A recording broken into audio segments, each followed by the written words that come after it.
we are entering a heat wave, and it will be a concern for those who are vulnerable, hence the fact that heat health alert is valid up until Thursday for most of England, away from the northeast of England, where we could see those temperatures not only high by day, but high at night time as well, around 15, 16 degrees Celsius for some spots. So some uncomfortable nights for sleeping. So just keep well hydrated and try, if you are vulnerable to the heat, avoid the sun outside around 11 to 3 or 4 p.m. each day. That's when it is likely to be warmest. There's an unfamiliar glowing yellow object that appeared in the sky this weekend. What is it? What does it want? What does it want from us? And why is it so hot?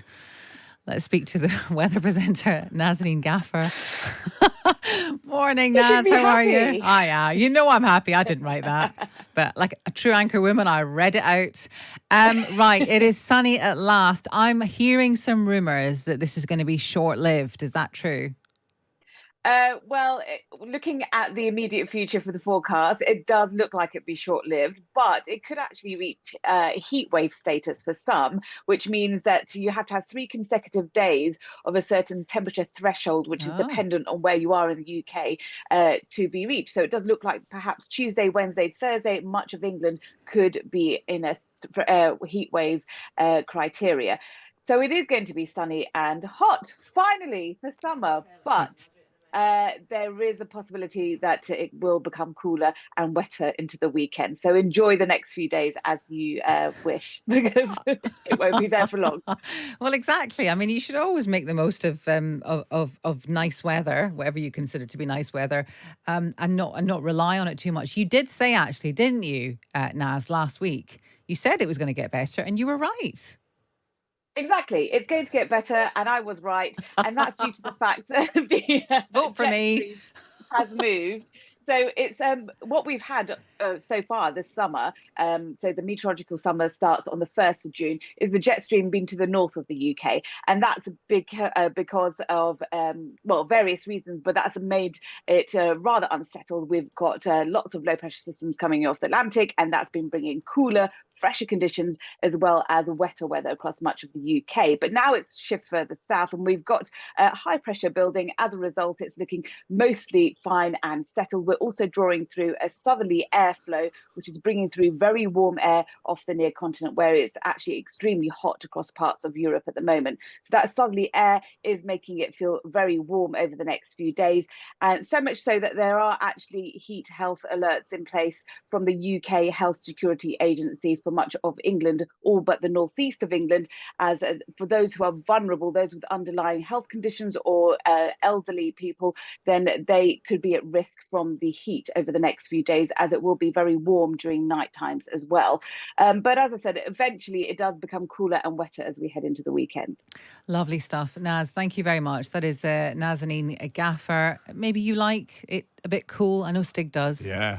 So pleased about the weekend. There's nothing I don't mind the heat wave, but when it's a heat wave and it's going to end, you can enjoy it and then not worry about it. So we were discussing earlier that the policy really, and obviously we can control the weather, is 1 week on, 1 week off. How about that? I could do with that. I would vote for anyone who could guarantee 1 week on, 1 week off. Well, if you could vote for me. The weather.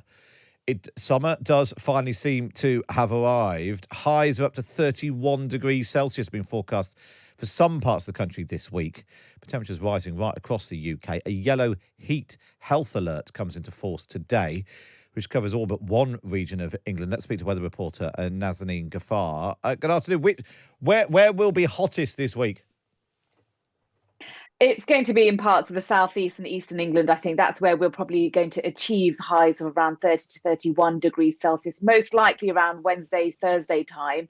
And those heat health alerts, they are actually from the UK Health Security Agency. It's in conjunction with the Met Office. They use the weather forecast material from them, and then they issue these alerts. And it's a yellow alert So it's their lowest level, and that's for the most vulnerable in the community. So those with underlying health conditions, those who are elderly. So not a widespread concern in terms of everyone's health, but still it is a concern as it will be very hot, especially compared to what we've been used to recently for the next few days. And most places will reach heat wave status. That's 3 consecutive days in a row where temperatures will exceed their heat wave threshold. And that's dependent on where you are in the UK.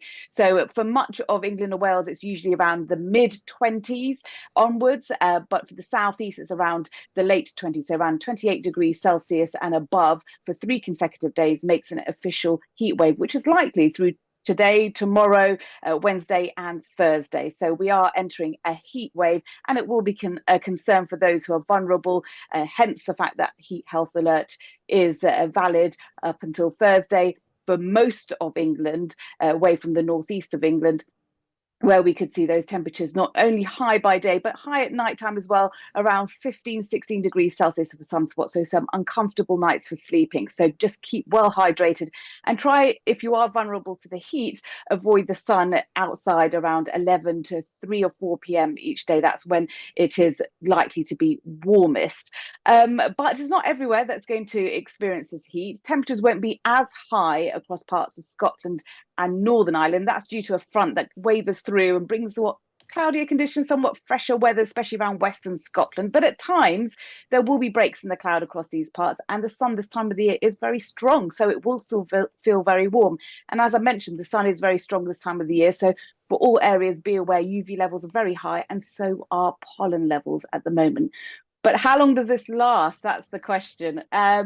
Not very long. It is going to be short-lived. It does look like into the weekend we'll see high pressure start to move away. That's what's giving us the fine and settled weather at the moment. And low pressure starts to dominate the scene off the Atlantic. So that means we're going to see a cooler airflow coming through with cloudier skies and wetter conditions at times as well. That's all very short-lived, so make the most of it. Thank you for that. That's Nazaneen Ghaffar there with an update on the improving and then deteriorating weather situation.